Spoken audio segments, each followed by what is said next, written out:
सब कुछ ठीक तो है ना? देखिए आप फिक्र मत कीजिए, हमें पता है आपके घर में शादी का रस्म चल रहा है। लेकिन देखिए बात कुछ ज्यादा नहीं है, सिर्फ 2 मिनट की बात है।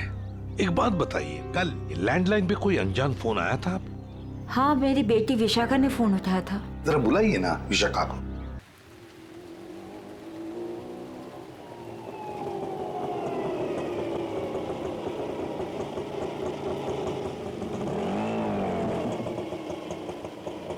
बस बस बस बस बस भैया ऑटो यहीं रुको। मेम साहब, इस जगह पे आपका क्या काम है? ये जानना तुम्हारे लिए जरूरी नहीं है। जाओ, जहाँ रुकने के लिए बोला वहाँ वेट करो।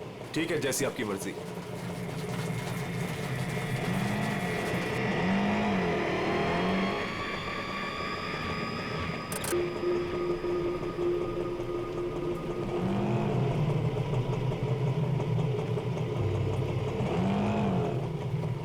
अरे तुम गए नहीं अभी तक, जाओ। जी मेम साहब।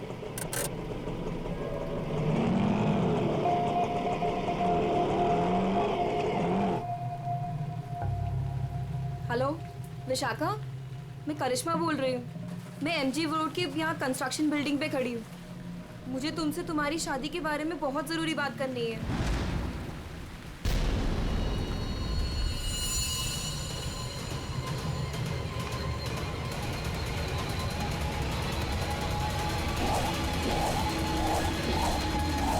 मेम साहब, मेम साहब, मेम साहब, कहाँ चली गई? मैं तो यहीं छोड़ के गया था। मेम साहब, मेम साहब।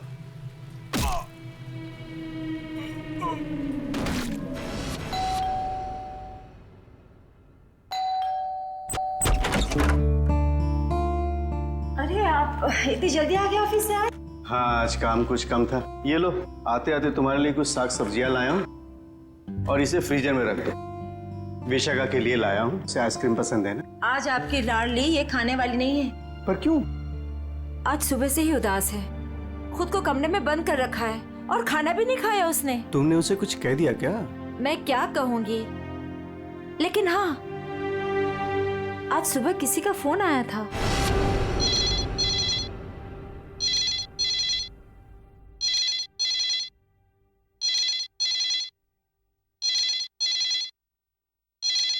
हेलो हेलो, विशाखा बोल रही हो? जी हाँ, विशाखा बोल रही हूँ। देखो, मुझे तुमसे बहुत जरूरी बात करनी है। ये बात तुम्हारी शादी के बारे में है। शादी? कौन सी शादी? मुझे इस बारे में कोई बात नहीं करनी है। प्लीज मुझे दोबारा कॉल मत कीजिए।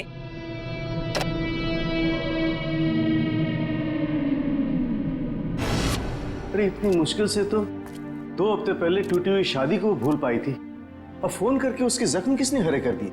बहुत पूछा मैंने कि किसका फोन था, लेकिन रोई जा रही है, जवाब ही नहीं दे रही है। मैं देखता हूँ, तुम चिंता मत करो। विशाखा, विशाखा बेटे, विशाखा बेटे, दरवाजा खोलो। विशाखा, दरवाजा खोलो। विशाखा! ये दरवाजा क्यों नहीं खोल रही है? रोने की आवाज भी नहीं आ रही, कहीं उसने कुछ? अरे तुम विशाखा को नहीं पहचानती क्या? वो ऐसा कुछ नहीं करेगी। विशाखा बेटा, दरवाजा खोलो बेटे। विशाखा, दरवाजा खोलो। विशाखा! विशाखा?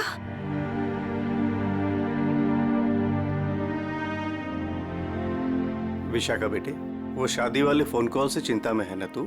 हाँ पापा, काश मैंने उस गलत लड़के से शादी की जिद न की होती। मेरी वजह से आप लोगों को कितना अपमान सहना पड़ा। अरे नहीं बेटी, ऐसा कुछ नहीं है। उस लड़के के साथ तेरी शादी नहीं हुई, ये तो बड़ी अच्छी बात है। उस परिवार से तू बच गई बेटे। हाँ। और फिर हमारे इस लाडो के लिए इस शहर में कोई लड़के की कमी है क्या? हाँ? और क्या, हमारी विशाखा है इतनी प्यारी कि कोई भी लड़का इसे देखते ही पसंद कर लेगा। नहीं माँ, इस बार अपनी पसंद पे भरोसा करके मैं कोई गलती नहीं करना चाहती। आप लोगों की पसंद पे ही मेरी मंजूरी है। अरे हाँ सरिता, कल ठीक 3 बजे लड़के वाले विशाखा को देखने आ रहे हैं, तुम तैयार रहना। आपने पहले क्यों नहीं बताया? ओहो श्रीमती जी, तो अब तो बता दिया ना। हाँ? पापा, मुझे भगाने की बहुत जल्दी है ना आपको? मैं क्यों नहीं, अब इसकी शादी हो जाएगी तो इस कमरे को मैं अपना स्टडी रूम बना लूंगा। अच्छा, तो मैं भी अपना रूम लॉक करके जाऊंगी ससुराल।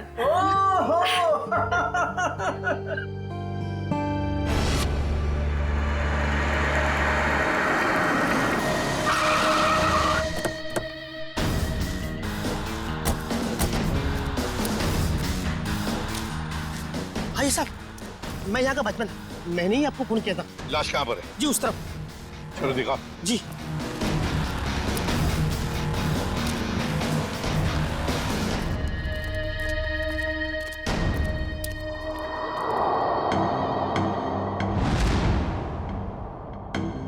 ये ईंटें निकालो।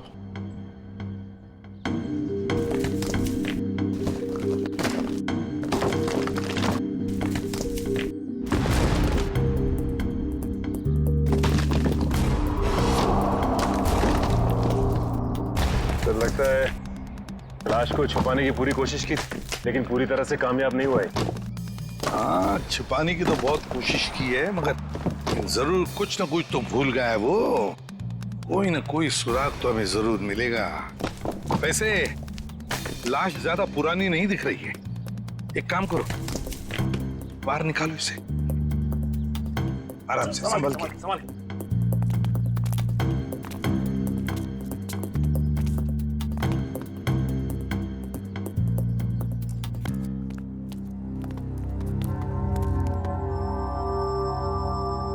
ये देखो, बड़ी बेरहमी से मारा है इसे। सामने से सीधे चाकू घोंप दिया सीने में। हाँ सर, देख के लगता है कि इसे चीखने चिल्लाने का मौका ही नहीं मिला। ये देखो, इसके सिर के पीछे भी चोट है। लगता है जिसने भी ये किया है ना, शायद पीछे से आकर इस रिक्शा वाले के सिर पर पीछे से हमला किया, वार किया। ये बेचारा मुड़ गया हमलावर को देखने के लिए, तो सामने से चाकू घोंप दिया।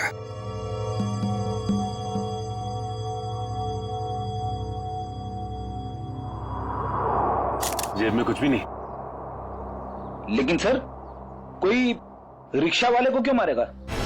फिर इस रिक्शा वाले को पैसे के लिए तो कोई नहीं मारेगा। हो सकता है इस रिक्शा वाले का किसी के साथ झगड़ा वगड़ा हुआ होगा या आपसी दुश्मनी हो, लेकिन अगर इसकी लाश यहाँ पर है, रिक्शा कहाँ पर होगी?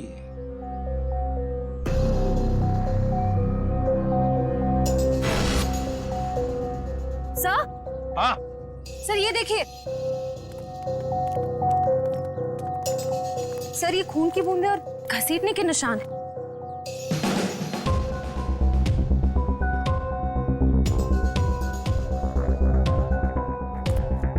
ये देखो, लगता है जिसने भी ये किया है, इस रिक्शा वाले को यहां से घसीटकर वो लेकर गया वहां ईंटों में छुपाने के लिए। वो क्या है?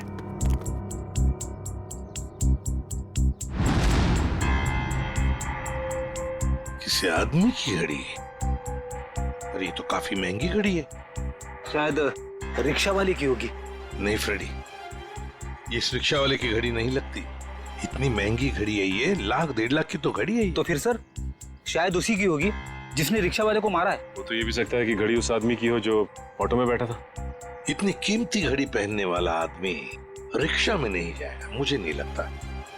देखो और भी कोई सुराग मिलना चाहिए, देखो जरा आसपास।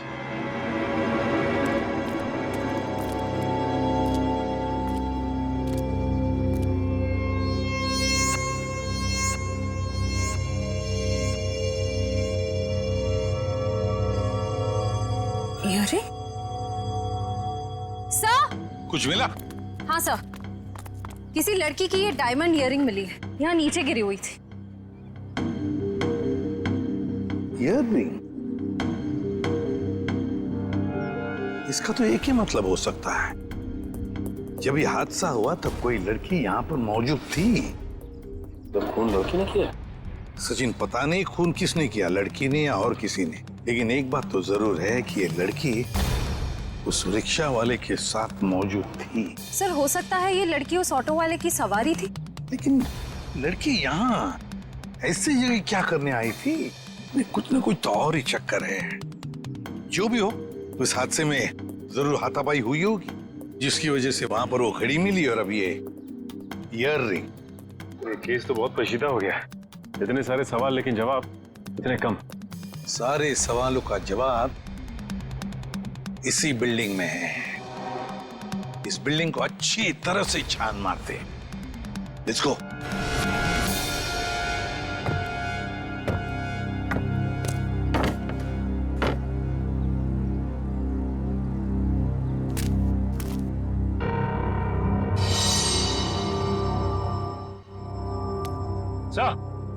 हाँ सचिन, क्या हुआ? ये देखिए सीढ़ियों पे खून की बूंदें। हाँ, ये देखो। सर ये तो बहुत ही अजीब बात है। लाश वहां पर और खून की बूंदें यहाँ। मुझे तो कुछ और ही आ रहा है दिमाग में। कहीं और एक लाश तो नहीं इस बिल्डिंग में? ऊपर चलकर देखते हैं, देखते ही ये खून के धब्बे कहां तक है।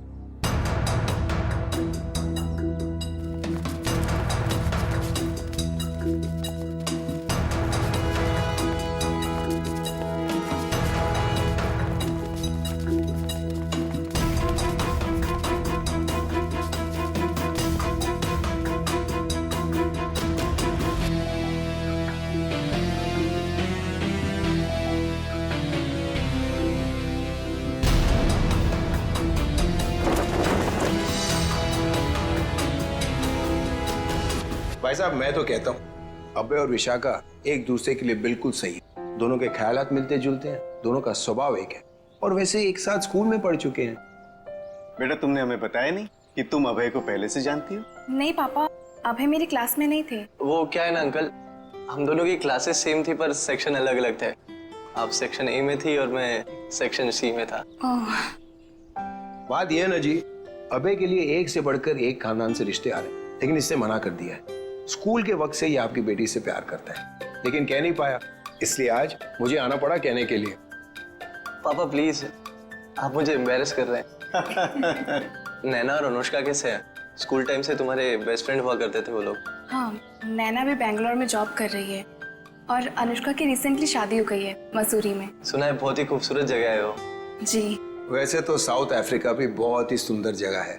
25 साल पहले हमने हमारे हीरो का बिजनेस वहां शुरू किया था और आज यहाँ तक ले आए उसे। आप लोग बैठिए, मैं आप लोगों के लिए चाय वगैरह लेकर आती हूँ। आप लोग बैठिए, हम आते हैं।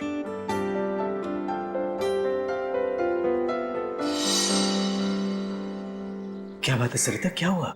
देखिए, लड़का और परिवार तो मुझे अच्छे लग रहे हैं, लेकिन एक बार आप साफ साफ पूछ लीजिए, लेन देन की जो भी बात है। सरिता, क्यों चिंता करती हो? देखो, मुझे नहीं लगता कि धीरेन्द्र जी की कोई मांग है, और अगर होगी भी तो हम मांग पूरी कर देंगे ना। देखो सरिता, मेरी पेंशन है, तुम्हारे जेवर है, और अगर जरूरत पड़ी तो हम ये मकान बेच देंगे। आखिर हमारी एक ही बेटी है। ओफो, आप एक बार पूछ तो लीजिए ना, कहीं कोई बड़ी मांग रख दी तो। फिर तो ये रिश्ता नहीं हो पाएगा। खैर, अपनी किस्मत है, देखते हैं। चलो लीजिए भाई साहब। ये सब लाने की क्या जरूरत थी? इतनी तकलीफ क्यों की आपने? अरे क्या कहते हैं भाई साहब, ये तो कुछ भी नहीं है, ये तो आपको लेना ही पड़ेगा। चाय लीजिए। ये लो बेटे।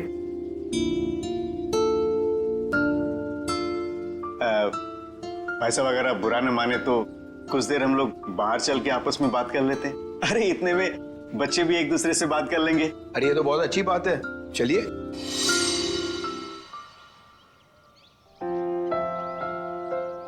भाई साहब, आपका बेटा हमें बहुत पसंद है। मुझे भी बिल्कुल विशाखा जैसी बहू चाहिए थी। अगर विशाखा अभय को पसंद करे। उसकी फिक्र आप मत कीजिए, हमारी मंजूरी में ही उसके यहाँ है। ये तो बड़ी अच्छी बात है, तो मैं बात पक्की समझूं? जी जरूर। धीरेन्द्र जी, अगर आपकी कोई मांग हो तो आप मुझे। ये कैसी बात कर ली आप लोगों ने? अरे भाई, भगवान का दिया हुआ सब कुछ है हमारे पास। आपकी बेटी सिर्फ 2 जोड़ी कपड़ों में चाहिए, ये आप कर पाएंगे या नहीं? मुझे समझ में नहीं आता कि मैं आपका ये कर्ज कैसे चुका पाऊंगा। लेकिन हमारी एक शर्त है। शर्त? ये शादी 2 दिनों में हो जानी चाहिए। 2 दिनों में शादी की तैयारियां हम कैसे कर सकते हैं? देखिए, ये हमारी एक ही बेटी है, हम चाहते हैं कि उसकी शादी बड़े धूमधाम से हो, इसलिए थोड़ा अगर आप हमें वक्त दे दे तो। देखिए भाई साहब, मैं आपकी बात समझता हूँ, लेकिन 3 दिनों के अंदर मुझे साउथ अफ्रीका पहुंचना है। सिर्फ मेरे बेटे की वजह से मैं अपना पूरा कारोबार छोड़ के आया हूँ। अगर आप ये नहीं कर पाओगे तो ये रिश्ता नहीं होगा। हाँ? सोच लो आप लोग।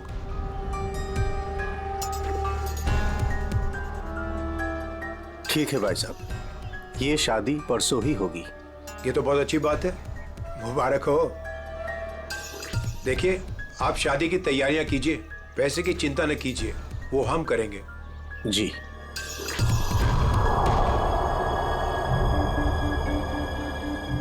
कैसे? तुम चिंता मत करो सरिता, भगवान की जो मर्जी है वही होगा। चलो शादी की तैयारी करते हैं।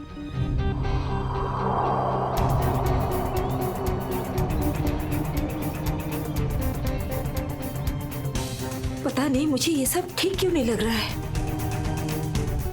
शादी ब्याह जैसी चीज जल्दबाजी में करना, कहीं हम गलत निर्णय तो नहीं ले रहे?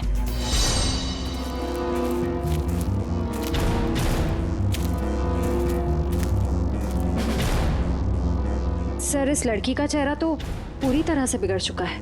इसकी पहचान करना बहुत मुश्किल होगा। तो सर, लड़की के पास से ना ही कोई आइडेंटिफिकेशन मिला है, ना ही कोई मोबाइल। तो लाश को देख के लगता है कि इसकी और उस ऑटो ड्राइवर की मौत लगभग एक ही वक्त हुई है सर।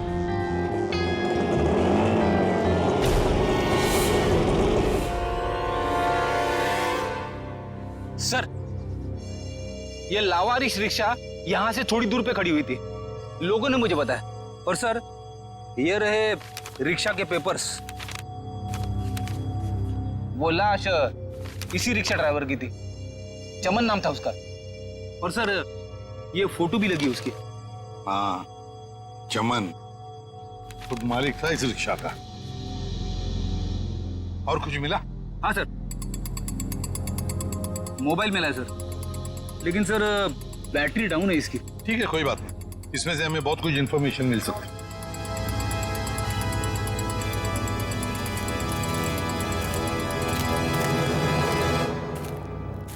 वॉचमैन होना यहाँ के। कैसी ड्यूटी करते हो? दो खून हुए यहाँ पर। साहब जी, ये सब कैसे हुआ? मुझे नहीं पता चला। चुप, नाटक बंद। जरा याद करके बताओ, क्या कोई आया था यहाँ पर इस रिक्शा में से? कोई नहीं आता इस रिक्शा से। ये कैसे हो सकता है? हा? कोई बिल्डिंग से ऑटो दूर क्यों खड़ा करेगा? बताओ कौन आया था? हाँ साहब जी, याद आया, जब मैं खाना खाने गया था ना, जरूर कोई आया होगा। ड्यूटी करते हो।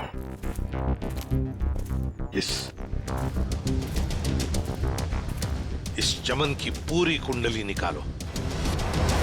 हाँ अभिजीत।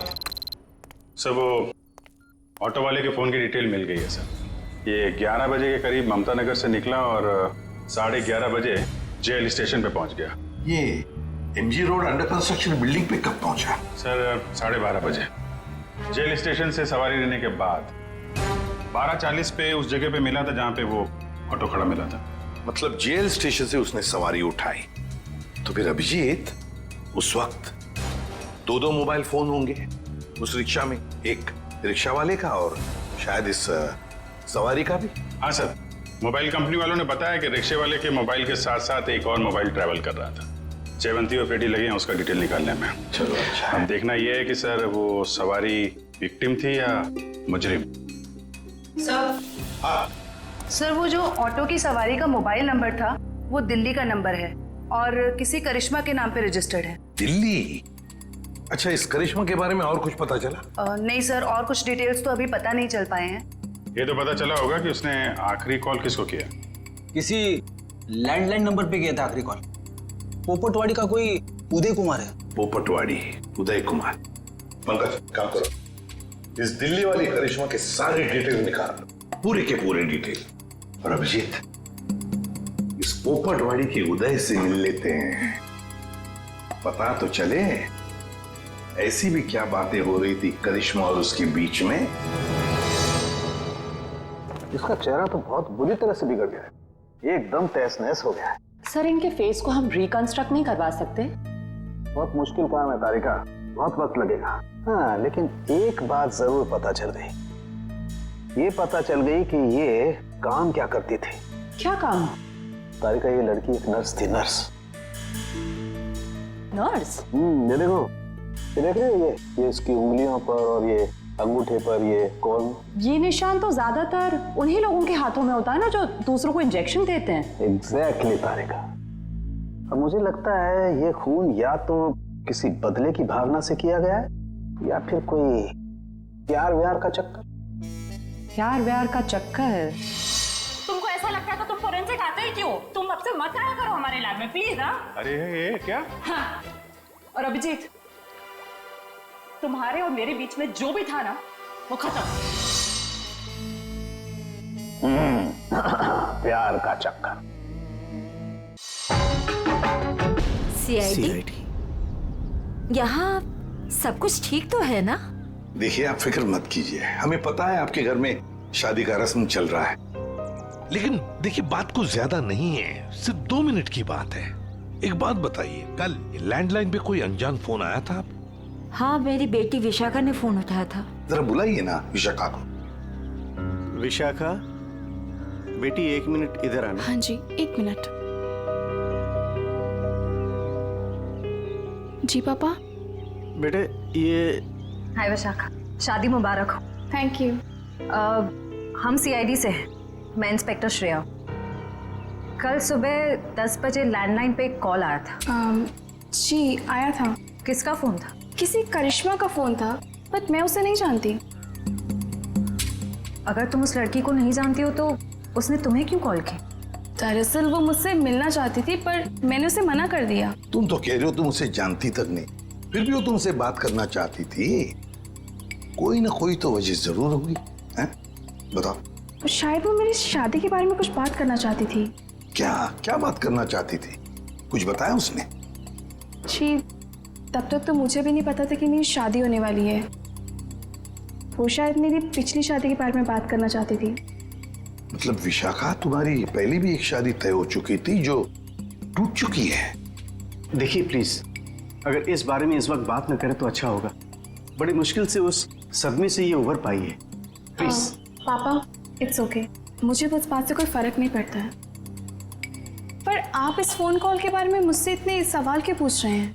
दरअसल बात यह है कि करिश्मा नाम की उस लड़की का। एक मिनट, मैं समझाता हूँ। देखिए, ये करिश्मा जिसने फोन किया था यहाँ पर, हम उससे मिलना चाहते हैं एक केस के सिलसिले में। ये करिश्मा कोई मुजरिम है क्या? क्या इसने कोई जुल्म किया है और ये मुझसे क्यों बात करना चाहती है? देखो, करिश्मा मुजरिम है या नहीं ये अब तक तय नहीं हुआ है। खैर छोड़ो, आप लोग शादी की तैयारियां करो। और विशाखा, हम सब की तरफ से शादी मुबारक हो। Thank you.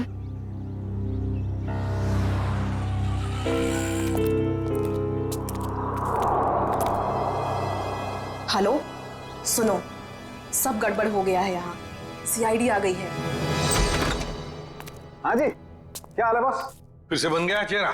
अरे चेहरा बनने में टाइम लगता है ना यार। और कितना टाइम चाहिए तुझे? मैं बोल रहा था तारिका, प्रद्युमन जैसे ही मेरी शक्ल देखेगा पीछे पड़ जाएगा। कितना टाइम लेगा चेहरा बनाने में? यार इतना सा काम है सारुण के।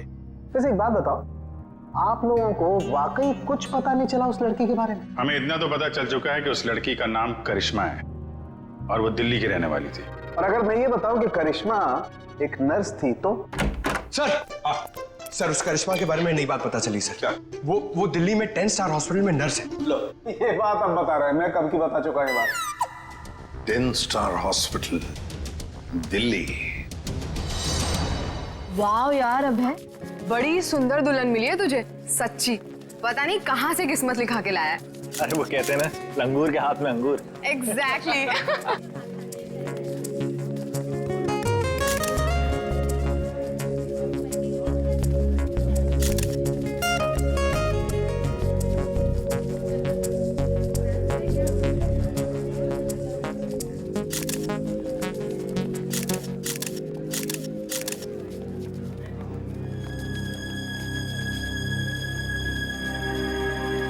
उदय जी, आप रो रहे हो?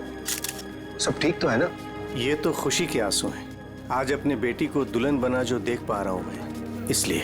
आपसे कुछ बात करनी थी। हाँ हाँ, तो कहिए ना। यहाँ कहना ठीक नहीं होगा, जरा अंदर चलिए ना।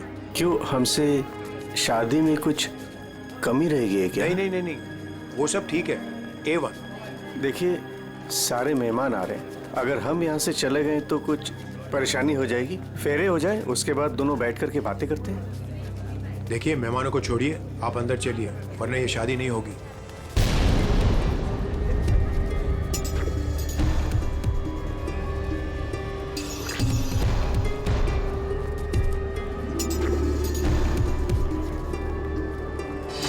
आइए उदय जी।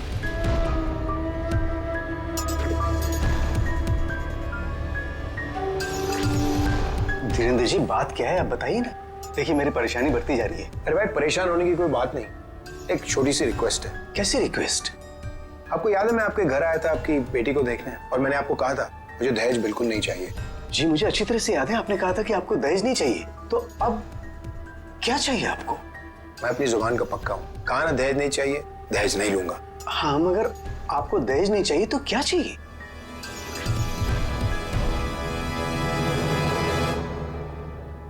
Kidney kidney.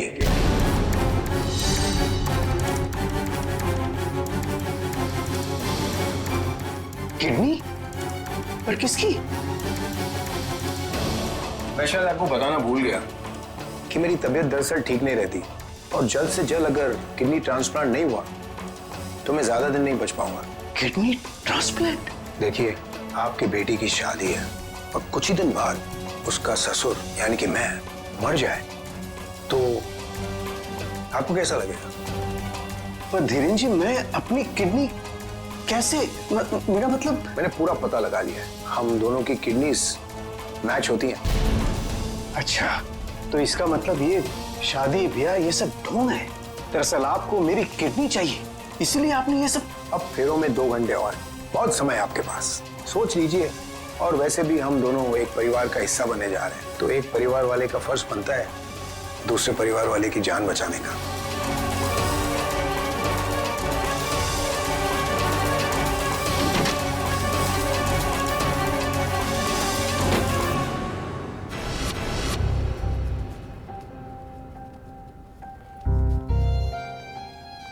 आपको दहेज नहीं चाहिए तो क्या चाहिए? Kidney kidney kidney.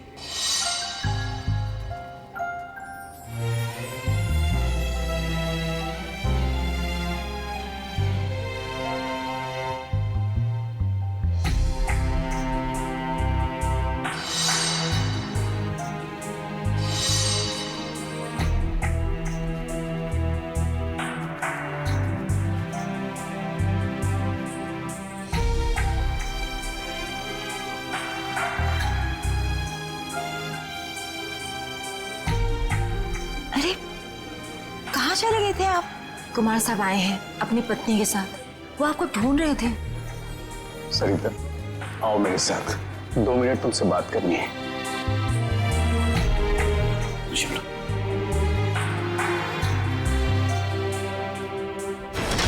आओ सरिता। क्या हुआ मुझे बताएंगे भी? सरिता दरवाजा बंद कर दो, बताता हूं।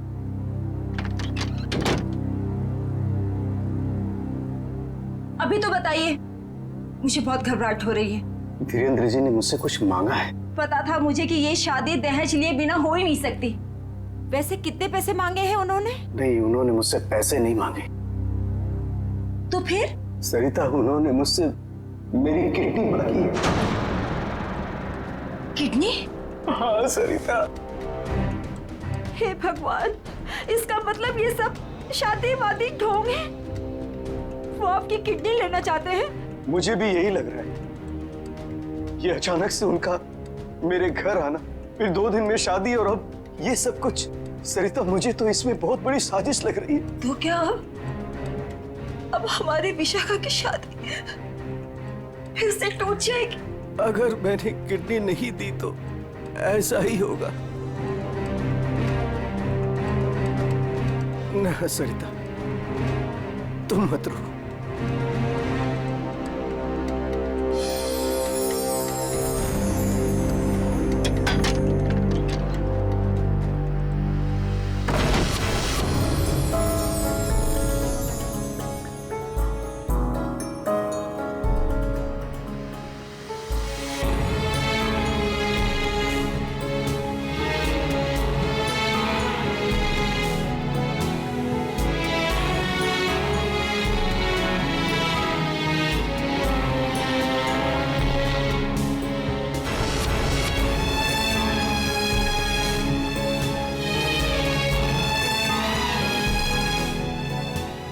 सारे मेहमान आ चुके हैं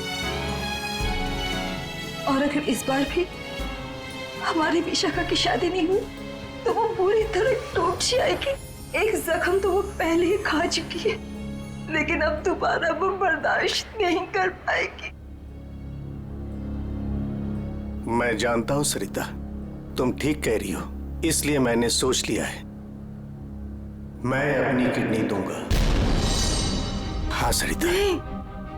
नहीं, अगर आपने किडनी दे दी तो आपका क्या होगा? मुझे कुछ नहीं होगा सरिता। और वैसे भी इंसान के शरीर में 2 किडनियां होती हैं जिससे उसका शरीर चलता है, लेकिन फिर भी इंसान एक किडनी के सहारे जी सकता है। मुझे ये सब कुछ ठीक नहीं लग रहा है। अगर कुछ ऊंच नीच हो गई तो मैं आपको खोना नहीं चाहती हूँ। नहीं सरिता, मुझे कुछ नहीं होगा, और अगर मुझे कुछ हो भी गया तो कम से कम मेरी आत्मा को ये सोचकर संतुष्टि तो मिलेगी ना कि मैंने अपनी बच्ची की खातिर उसके पैदाइश से लेकर के उसकी शादी तक सब कुछ किया। प्लीज।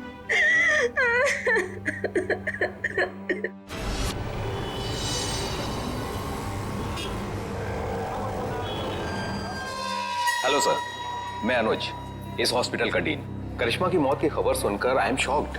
वो बहुत ही काबिल नर्स थी। वैसे डॉक्टर साहब एक बात समझ में नहीं आ रही है, ये करिश्मा ने अचानक से छुट्टी क्यों ली और फिर यहाँ से मुंबई चली गई? कोई खास वजह थी क्या छुट्टी लेने? उसने छुट्टी ली और यहाँ से चली गई। अब यहाँ से जाने के बाद वो कहाँ गई, किस लिए गई, इसके बारे में हमें कुछ नहीं पता। देखिए, हम लोग करिश्मा के घर गए थे, लेकिन वहाँ से कोई ज्यादा जानकारी मिली नहीं है। क्या आप बता सकते हैं कि यहाँ पे करिश्मा को कोई सामान वगैरह पड़ा है? आप चाहें तो करिश्मा का लॉकर देख सकते हैं। जी हाँ, जरा दिखाइए लॉकर। आइए। चलिए। अरे सर, इस लॉकर को देखकर मुझे मेरी नानी की अलमारी याद आ गई। वो भी अपना सारा सामान ऐसे ही ठूस ठूस के रखती थी। सर, ये तो किसी मरीज की मेडिकल रिपोर्ट है। किसकी फाइल है ये? दया? उदय कुमार। उदय? विशाखा के पिताजी उदय कुमार? कमाल है, इस फाइल को तो हॉस्पिटल के रिकॉर्ड रूम में होना चाहिए। ये करिश्मा के लॉकर में कैसे? मतलब ये करिश्मा उदय जी और उसके परिवार वालों को जानती थी? वो परिवार वाले तो बता रहे थे कि वो करिश्मा को जानते ही नहीं। जरा बताइए, किस चीज का इलाज चल रहा था उदय का?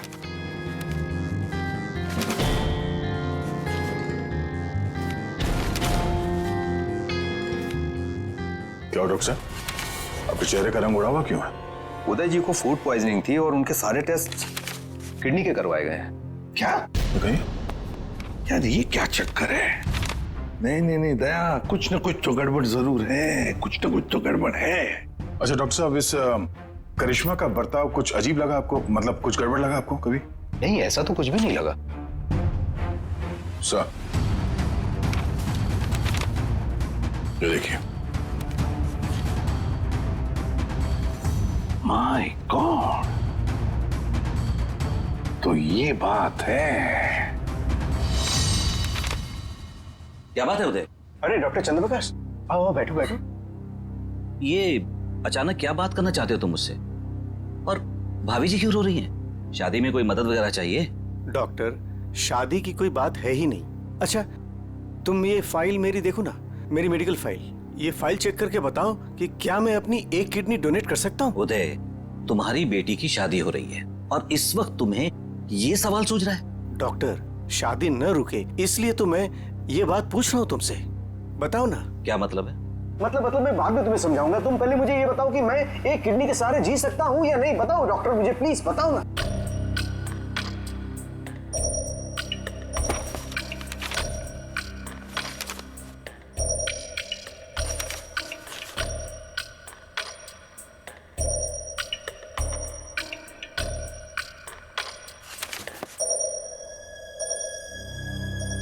डॉक्टर, रिपोर्ट ठीक तो है ना? क्या हुआ चंद्रप्रकाश, बताओ ना कुछ मुझे। क्या किडनी देना जरूरी है? बस तुम इतना ये समझ लो कि किसी के जिंदगी और मौत का सवाल है। देखो, अगर मैंने किडनी डोनेट नहीं की ना तो मेरी बेटी की शादी रुक जाएगी। देखो उदय, तुम्हारी ये किडनी पहले से ही खराब है। क्या? सरिता, मुझे तो आज तक ये प्रॉब्लम कभी महसूस ही नहीं हुआ। कैसे किडनी फेलियर हो सकता है? क्योंकि उदय, तुम्हारी बॉडी दूसरी किडनी से फंक्शन कर रही है। आई एम सॉरी, अगर तुमने ये दूसरी किडनी भी डोनेट कर दी तो क्या? तो तुम्हारा बचना नामुमकिन है। किडनी डोनेट करने के लिए तुम मेडिकली फिट नहीं हो। देखो, ऐसा मत कहो डॉक्टर, मुझे ये किडनी दान करनी ही पड़ेगी किसी भी हालत में। डॉक्टर प्लीज जरा चेक करके बताओ, कोई तो रास्ता निकालो। देखो उदय, फाइनल डिसीजन मैं नई रिपोर्ट के आने के बाद ही दे पाऊंगा, लेकिन इस रिपोर्ट के मुताबिक किडनी डोनेट करना मतलब मौत को दावत देने जैसा है।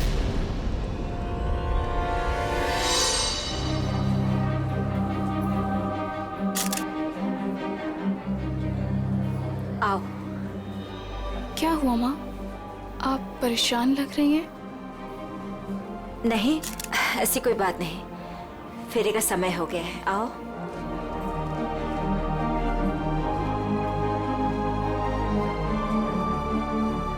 अरे उदय जी, आप ही को ढूंढ रहा था। फेरे लगवाएं या फिर मैं बारात वापस? जी नहीं, बारात वापस ले जाने की नौबत नहीं आएगी। मुझे पता था, आप बड़े समझदार इंसान हो, सही डिसीजन लिया। और वैसे आप अपनी बेटी को इतना प्यार जो करते हो, आइए। यकीन नहीं आ रहा है दया, शादी के नाम पे ऐसी सौदेबाजी।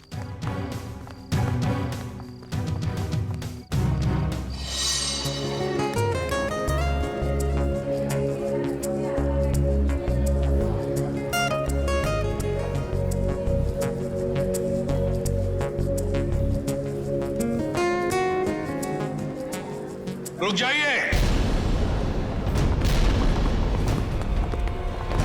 सरिता जी, उदय जी कहाँ है? वो तो यही। कहाँ है उदय जी? यही तो थे, कहाँ चले गए? आप लोग यहाँ फिर से क्या हुआ? हमारा उदय जी से बात करना बहुत जरूरी है, जरा बुलाइए उन्हें। उदय जी! उदय जी! कहाँ गए उदय जी? बुलाइए। मम्मी, पापा कहाँ चले गए? आपके पापा कहाँ हैं? इसका जवाब अब ये देंगे धीरेन्द्र जी। क्यों धीरेन्द्र जी, जवाब देंगे ना? मुझे कुछ नहीं पता।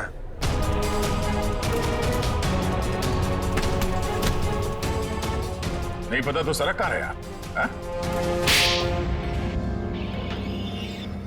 सर, मैंने कुछ नहीं किया सर। मैं तो इनका असली बेटा भी नहीं हूँ सर। मेरे पति को इन लोगों ने गायब करवाया होगा और किडनी के लिए ये लोग शादी तोड़ने की धमकी दे रहे थे। मॉम, आपने बात मुझे पहले क्यों नहीं बताई? आपके और पापा से बढ़कर मेरे लिए कुछ नहीं है। शर्म आनी चाहिए तुम्हें, शादी जैसे पवित्र बंधन के आड़ ऐसा घिनौना अपराध करते हुए। सर, मैं मानता हूँ इसी प्लान के जरिए मैंने किडनियों का व्यापार किया। क्या? शायद इसीलिए उन गुनाहों की सजा है कि मेरे खुद की किडनी बेकार हो गई।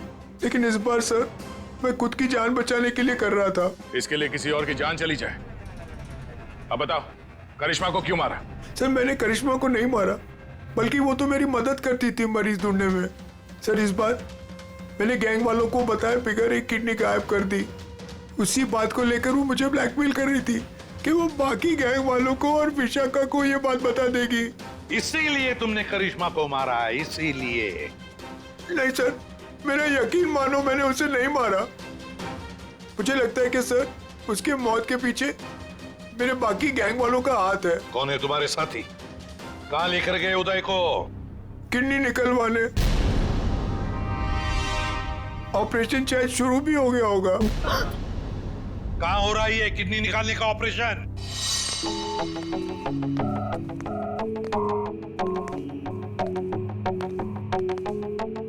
चल डॉक्टर, ऑपरेशन शुरू कर। देखो, तुम जो ये कर रहे हो ना, ठीक नहीं कर रहे हो। बकवास बंद कर और अपना काम कर जल्दी।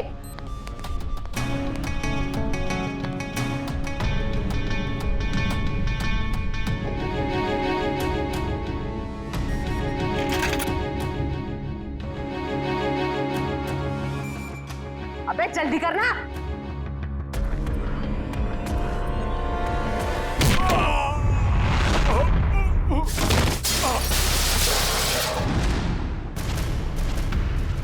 कौन है वहां? कौन है?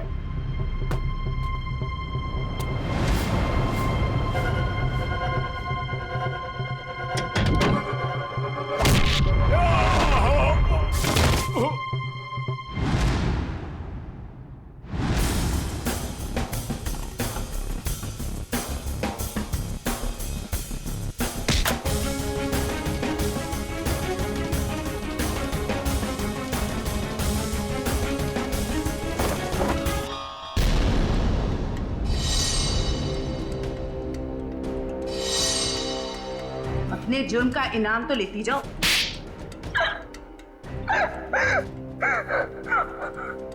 ये सारा षड्यंत्र हमने सिर्फ लोगों की किडनियां हथियाने के लिए किया है। ये सब पता है हमें। ये बताओ करिश्मा को क्यों मारा तुम?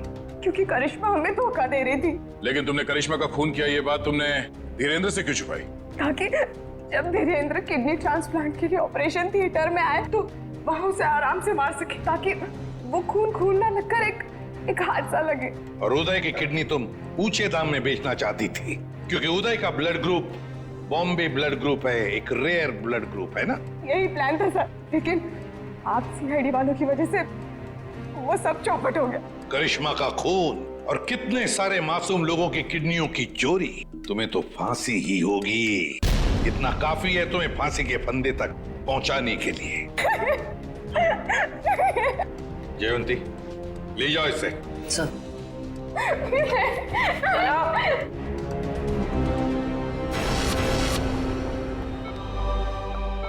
कैसे आप? तबीयत कैसी है आपकी? आप ठीक तो है आप? सरिता, विशाखा बेटी, तुम लोग रो क्यों रहे हो? क्या हुआ मुझे? मैं आपसे कभी बात नहीं करूंगी। आपको क्या लगा मेरी शादी आपकी जिंदगी से ज्यादा जरूरी है? ऐसी कोई बात नहीं।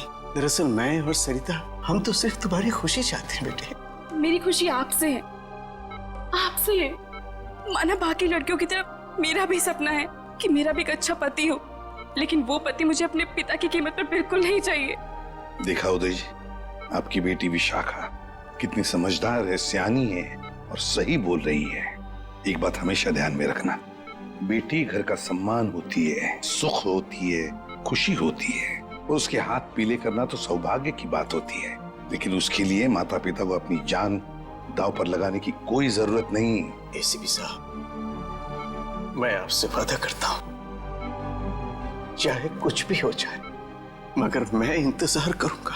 अब की बार मैं अपनी बेटी का हाथ सिर्फ उसी को दूंगा जो इसके लायक हो।